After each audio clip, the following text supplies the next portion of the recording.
Приветствую вас, мои хорошие, на канале «В гостях у заводчика Корги». Ну что, сегодня тот самый день,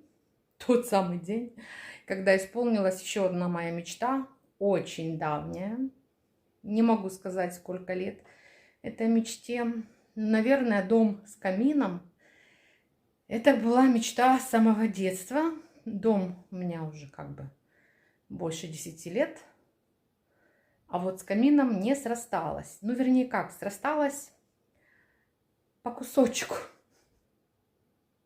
Сначала я пришла к электрическому, потом со временем поменялись обстоятельства, поменялась я и решила, что это самообман.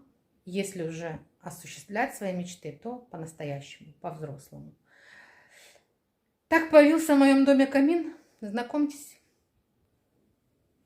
Вот он. Вот он, красавчик, красавчик, красавчик, красавчик, красавчик. Сегодня мы будем разжигать первый раз. Знаете, разжечь первый раз камин. Это такая прям как первая любовь. Такая романтика. Романтика. Так, запаслась дровишками. Пока дровишки, неправильные, вообще-то плодовые, но мы исправим эту ситуацию. Дубовые уже заказаны, мои хорошие. Сегодня я все покажу, расскажу, познакомлю вас с консультантом и вообще-то мастером по установке камином Виталием, который мне помог любезно осуществлять эту мечту мою. Но пока расскажу, как я это поняла. Значит, устанавливается на жесткую опору сама по себе вот эта топка. Топка. Вот такая. То есть под нее нужна достаточно жесткая опора. Вот мы под нее делали плитку. Вот. Вокруг этой топки уже красивенько собирается как пазл портал. Причем разные порталы можно заказывать разного размера из разных материалов. Выводится труба, у кого через стену, у кого через крышу, у меня через крышу, и она изолируется тщательно. Здесь очень интересная система, все как положено. Вот идет изоляция, вот боковой выход, эти решетки боковые для выхода теплого воздуха, а потом вот под этой решеткой идет еще один уровень такой изоляции, чтобы потолок не накалялся от этого воздуха. А воздух выходит, видите, они на разном уровне, через боковые. Вот, а то, что уже прогреется все равно под потолком, будет выходить через эту решетку. То есть тут такая система двойного, скажем, это, как она называется, какая-то, в общем, там зона декомпенсативная, что-то такое. В общем, кто устанавливает камины, тот в курсе. В общем, вот такая вот история.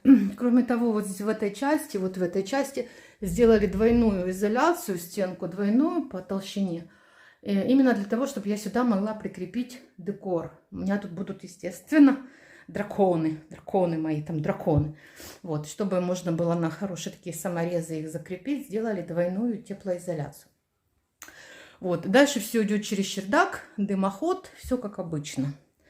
В общем, вот такая красота. Такая красота. В общем, изготавливали портал, чуть больше месяца. А собрали на месте все это, всю эту красоту вместе с дымоходом, с чердаком, с выходом прямо на крышу. Все это за 4 дня. Чистенько относительно, аккуратненько, быстренько. В общем, слушайте, а я так боялась. Зря. В общем, красота. Сегодня будем разжигать. Вообще-то рекомендуются дубовые дрова в идеале. Либо там акация, граб, береза на крайняк. Вот. Но сегодня у нас будут плодовые. Вот. Я думаю, Виталий нам расскажет, как правильно растапливать камин, покажет про всякие штучки. Тут же, видите, всякие такие заслоночки. Вот тут что-то двигается. Знаете, что это такое? Вот тут что-то двигается внизу. В общем, я пока еще не знаю, что это везде двигается. Мы будем... Вот так открывается ручечка на себя, видите? Вот. А, вот тут, видите, вот такие вот штучки двигаются. В общем, про это все мы обязательно разузнаем. Вот так выглядит это все добро. Смотрите, видите? Вот это, я так понимаю, подзольник называется, наверное, что-то вроде того, да, ящик для золы. Будем потом под помидорчики высыпать, да? Вот. В общем, такая красота. И ручку опять, оп, и закрываем вот так вот. Ой, слушайте, красота какая. Сколько лет я мечтала. Красотища. Мои драконы здесь будут висеть. Отштукатурим на сетку, ну, как фасад дома. И покрасим. И покрасим. И все. Мечта сбылась. Так, ну что, ждем первую растопку. Как первый поцелуй. Так, демон. В зрительном зале собрались все. Демон, Наталья, Виталий. Знакомлю вас, Виталий. Наш мастер, консультант, продавец и мастер на все руки. Разжигаем. Первый поцелуй. Демон. Первый поцелуй камина.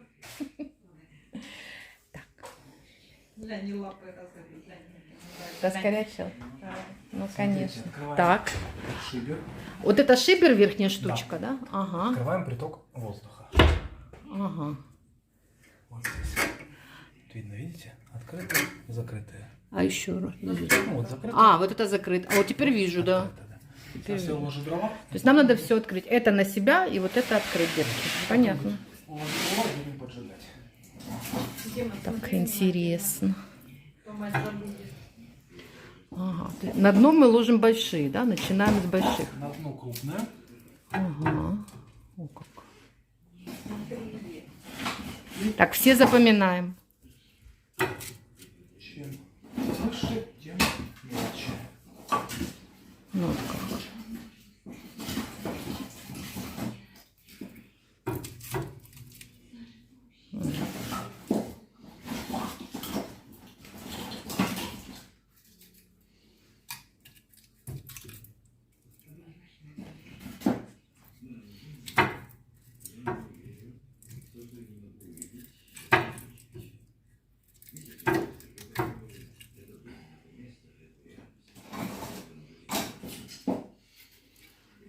Ты видишь, Наташа, как надо? А я бы вот это позапихивала бы как-нибудь.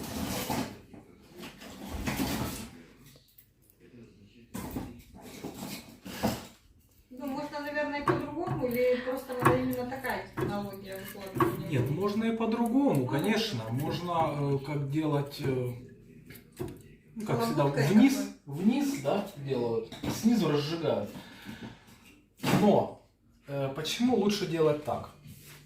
В дымоходе, ну как бы это физика, в дымоходе всегда стоит воздушная пробка. Ну летом вы же камин не топите, вы топите его зимой, когда воздух холодный. Холодный воздух, он тяжелее, чем теплый. Угу. Поэтому он стремится опускаться вниз. То есть в дымоходе у вас стоит всегда обратная тяга. Угу. Если вы поджигаете дрова снизу, то пока огонь огибает все дрова, он остывает. И в любом случае в дровах есть какая-то влажность. То есть дрова начинают дымить. И весь этот дым при этой обратной тяге, то, что у вас попадает в помещение. Угу. То есть это касается именно камина. Вот это такая технология именно камина. Да, в принципе, это любого отопительного прибора. Угу. Если вы ложите наверх, если вы разжигаете сверху, то огонь, температура у него выше, он продавливает эту воздушную пробку и начинает сверху вниз, начинает потихонечку разжигать. Интересно. Более плавный получается. Это называется подовый розжиг. В этом нового ничего нету. Есть куча роликов в Ютубе. Как называется розжиг? Подовый розжиг. Подовый. Верхний розжиг, подовый розжиг. Кто называет кто как. Но Это, Натуся, научишься хоть печку правильно разжигать. Да? Ну, Конечно, молодец. тоже снизу же выбирать надо. Я сверху накидала без Таким путем, да? Ну да. Понятно. И поняла, она на подсознательном уровне казалось правильно. Интуиция. Лень. Двигатель прогресса. Так. Ой, демон довольный. Демон, будешь лежать у каминчика долгими зимними вечерами. Если мама будет топить его еще, подожди. Ну, конечно, буду. Этой зимой точно. Но этой зимой это однозначно буду. 2 раза. Осенью. Так, Наташа, твоя мама сказала, будет ко мне приходить по вечерам. Специально. Сидеть у камина. Так что Мама. спокойно. Конечно, буду принимать соседей.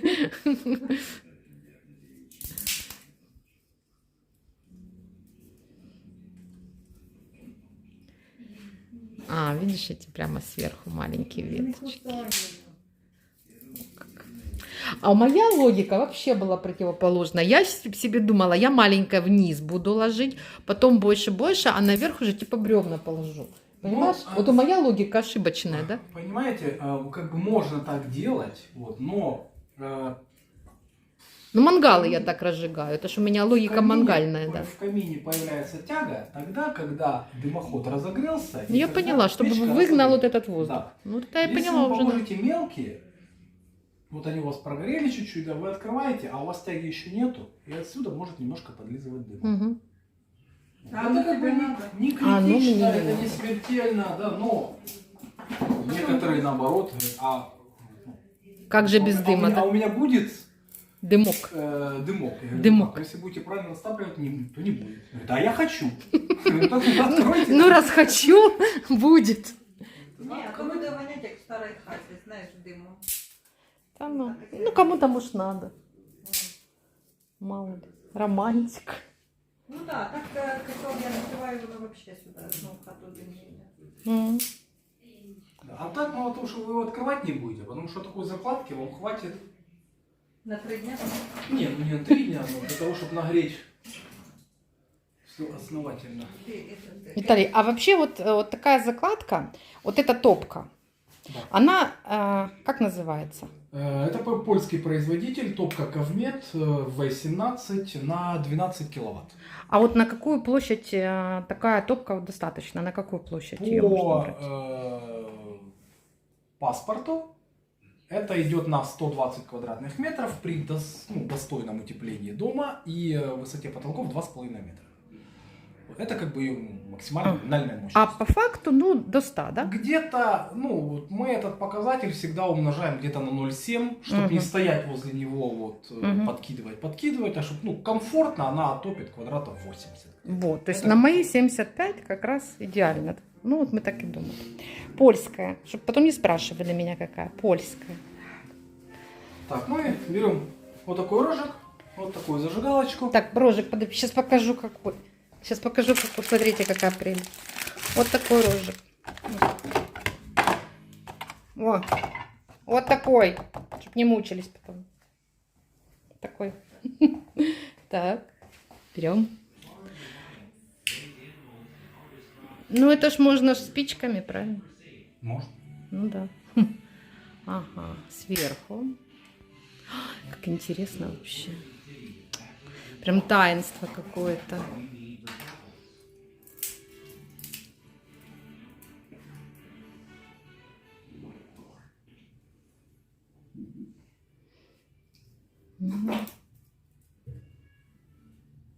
Ну, такая таблеточка там большая, да? Ну да, но если дрова у вас даже более-менее сухие, то оно разгорится. Она горит где-то минут 8. Ага, ее хватает надолго. Да. Ну, Если да. дрова у вас, конечно, мокрые, то... Ну, тогда надо будет, наверное, несколько, да? Ну, они у вас просто, если дрова у вас будут мокрые, они будут дымить. Мгм. И получается, О, дрова, дымок пошел. вся калорийность дров будет расходоваться просто на то, чтобы высушить эти сами дрова. Ага. И то есть толка от этого не будет никакого. Ну да. Начинаем. Ура, Классно. заработала. Так, Наташка, сглазишь. Да что, уже все, разгорится. Где надо же, чтобы большие загореть, что ж Не, ну веточки. то те разгорятся. Смотри, и смотри, дымок пошел Уже вверх. можно идти смотреть дым на улице. Да рано. Ты уже вообще. Вот ж, Наташка. Это ж надо, чтобы же оно всю эту пробку прогнало. Так оно уже, смотри, бачишь, пошел дым вверх. Ага, да, вверх пошел, да. И огонь туда тянет. Но у нас-то тяга должна быть хорошая, даже крыша высокая, да? прямой дымоход, Тяга должна быть да. классная. Так, а прямой Тут дымоход, высота какая іде огромная. розход тепла в дымоход? Здесь прямое пламя не попадает в дымоход, потому что в топке стоит пламя-отсекатель, Угу. то есть прямое пламя не попадает. То есть это коэффициент этого увеличивает действие, да? Конечно, да. То есть если даже у этой топки снять вот этот пламя-отсекатель, ну, зуб, как его еще называют, то КПД топки, ну, упадет где-то раза в 2. Ну, Мгм. конечно, оно же підставить. Виталий, а в чем разница? Вот чугунные топки и стальные, а в чем разница? И какие вот лучше использовать? Но стальные топки, это считаются топки более технологичные уже. Ну, как бы следующий уровень. Навороты всякие там, да, на них? Ну, да. Вот. Это, ну, как бы уже, понимаете, ну, как в машинах, да, механика и автомат. Ага. То есть и то едет, но, Мгм. как бы, ну, немножко другие ощущения уже. Ага. Вот. Но если как бы чугунная топка, ну, добротная, да, вот она там всем известная, все считают, что там чугун лучше, да, вот там проверенный. Ну, более долговечный на сгорание мы считаем. Нет, ну. нет. Ну, На как самом бы деле это не так? Считают, потому что ну, чугунные топки просто дольше производят. Их производят там с 50-х годов. И тепло они дольше держат. Смотрите, Горячая вот топка, да? Если, ну, остальные топки, ну, есть коробчонки, да, вот, то как бы лучше взять, ну, просто там сваренный стальной ящик, Ага. непонятно из чего, непонятно где, то, конечно, лучше взять чугунную топку. Вот, но топки, ну, хороших брендов стальных, вот, там как бы идет стальной корпус, там своя сталь, футировка внутри идет шамот. Он является накопителем. Либо шамот, либо керамика. Он является накопителем, то есть температура значительно выше получается в камере сгорания. Дрова сгорают лучше от этого. О, как. Да. Мгм. На стальных топках ну, меньше регулировок. То есть в стальной топке достаточно вот одного вот этого вот тут флажка, Ага. чтобы полностью все отрегулировать. Потому что на стальных топках зачастую даже не ставят шипера. Там идет уже двойной зуб идет, там идет там подовое горение, подача воздуха по-другому сделана. То есть, ну, как бы уже ну, следующий шаг, да, эволюция топок этих. Мгм. Ну Но- и опять же, стальные топки, они там, ну, огромный выбор. Они там двухсторонние, трехсторонние, с подъемными. Ну, в общем, это механизмом, машина-автомат. полукруглые, да. То есть это уже как бы и то, ну, работает. Но, ну, визуальная картинка, да, вот, удобство, ну, опять же и цена, Ну, дороже. да. Ну, у нас чугунная. Да, мы пошли от этого старого, надежного, добротного. Так, ну хорошо. А когда мы начинаем вот эти штуки закрывать? Когда Вот, разгорится. когда уже дрова горят, Когда да? уже хорошо все разгорится. И мы тогда закрываем и снизу, сверху, все закрываем? Все покажу. А, хорошо. Окей. Так, ставим пока на паузу. Подожди, пока не вижу, дым идет. Ну, он же ж дим. Що ти не бачиш? Ну, я, може, сліпа, Да. пока не бачу. Ну, воно так писнуло. А, Поки ти вон йде. Бачиш? Видно тобі? сейчас увеличу. Ну, то екран тобі не Не, ну идет, он же... Надо так. О, сейчас вот тут видно, да. Видно. Но оно там даже под стеклом видно, что все ж туда уходит вверх. Не, ну, то Как видно. раз тяга хорошая. Тут у нас сколько метров получается? Прилично. Все, дымок пошел, значит... Дымок будет пошел. Демону очень интересно, что это мы тут придумали такое. Виталий, ну расскажите пару слов, где можно такое чудо заказать. Такой камин, такой и не только такой, можно заказать у нас в магазине «Премьер Камин Днепр». Обращайтесь, выполним любые ваши желания, воплотим их в реальность. Исполним мечты. И исполним мечты. А еще вот, кроме таких каминов, еще какие печи у вас какие-то, да, есть еще? Есть камины. Да, вот это каминная Классические, топка. да? Классические. Есть печи, камины, каминопечи, каминофены. Кто их называет по-разному. Это прибор, который не требует никакой облицовки, уже готовый. Мгм. Устанавливается, просто подключается дымоход и все. В основном такие печи устанавливают уже в готовом ремонте. Когда уже никто не хочет ничего нарушать, как бы, И Без опять же, грязи и пыли, да, уже? Да. И опять же, печи, они есть стальные, есть чугунные. Ну, об этом мы уже с вами разговаривали. Да, классно. Раз, пару дней и готово, да? Прелесть. А раньше вот выстраивали вот эти кирпичные, там полгода его строишь. А сейчас раз-два, Сейчас камин. тоже строят, но опять же, это же как бы вчерашний век уже, как бы позавчерашний. И с точки зрения и безопасности, и КПД, открытые камины вот эти из кирпича, они очень сильно проигрывают. Ну, да. Если у открытого камина, мало того, что первое это вес. Это ваше еще Это нужно вложение. изначально закладывать, да, Фундамент, туда да, место для камина. фундамент. Плюс его габариты. Всегда он больше. КПД у открытого камина всегда меньше за счет того, что у него нет стекла. Он открытый. И открытый камин, он греет только тогда, когда он работает. Когда он не работает, это дырка в небо, по сути. Наоборот, охлаждает. Да. То есть, получается, через него проходит и холодный очень, воздух. Очень много людей, которые делают открытые камины, говорят, мы хотим вот настоящий камин. Проходит сезон зимний. И ставят дверцы, да? Да, и говорят, а можно поставить дверцу в этот камин?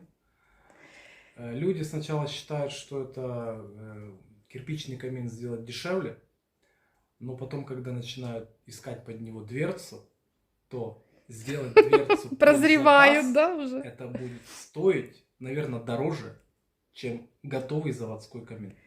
Виталий, это Потому они что это насмотрелись под про заказ. Санта-Клауса сказок. И думают, у них Санта-Клаус будет через трубу пролетать, подарки оставлять. Очень много Понимаете? людей, ты ходишь, смотришь, заходишь в помещение, дорогущий ремонт, красивый, там, резной, там, итальянский мраморный камин, и все это вот так вот забито штакетничком и пленочкой. Потому что оттуда дует. И черное, да, везде все. Нет, не черное, им просто никто не пользуется, оно забито и все стоит. У моих родственников тоже в доме был открытый камин. В этой комнате, как бы они ни топили, температура, камин не работает. Да, вот как бы они ни топили дом, в этой комнате выше 16 градусов не было никогда. Он выхолаживал настолько, что его затыкали там тряпками. Ну да, по сути, пленкой. дырка же, Да. это же на улицу дыра Да, огроменная. есть, И сквозняк. ставят там шибер, да, там шибер полного закрытия, но он все равно не спасает от этого. Ну, в общем, новые технологии – это сила. Для чего-то ж это придумали, пользуйтесь. Красота. Красота. Да, и первый рожек дает сильный запах, да? Надо быть осторожным, все это проветрить. Да, это всё должно потом быть не будет уже. Открыто двери, окна, да, максимально проветривать помещение надо, потому что обгорает масло транспортировочное, какая-то пыль во время монтажа, краска прикипает. То есть, этот процесс, да, вот, То есть, получается, это первый раз, прогорело все, и да, дальше это все будет нормально, отлично. это бывает с любым камином, с любой печью. Как вот раньше у вас была чугунная сковородка, ее первый раз надо обязательно прокалить. Ну да. Ой, ну, пусть разгорается. Покажем, когда будет гореть красиво и много. Ну вот у нас уже разгорелось. Разгорелось. Вот. Слушайте, так прям вот тепло. Так тепло, что даже жарко, я бы сказала. Да. И вообще вот прям рядом возле камина, конечно, не посидишь. Это вот хорошо, что у меня кресло вот в этом углу. Здесь прям будет очень тепло, я так понимаю. Вот так сидеть у камина, вот так. Это прям очень тепло, вот когда он горит. Ну классно, слушайте. Романтика. Ой, я не могу. Аня, тебе как? Хорошо, тепленько. У меня вечно ноги мерзнут. Вот. Будешь сидеть, вот так Под ножки ногами. протягивать, вот так будешь ножки протягивать и греть. Да. Так, мои хорошие. Премьер Камин осуществляет наши мечты. Люблю, целую. Обязательно увидимся. И да, мои хорошие, что немаловажно, В премьер-камине осуществляют и обслуживание камина, сезонную чистку дымохода и разные прочие другие услуги, которые относятся к эксплуатации вашего камина. А это важно. А вот теперь люблю, целую. Уже жарко.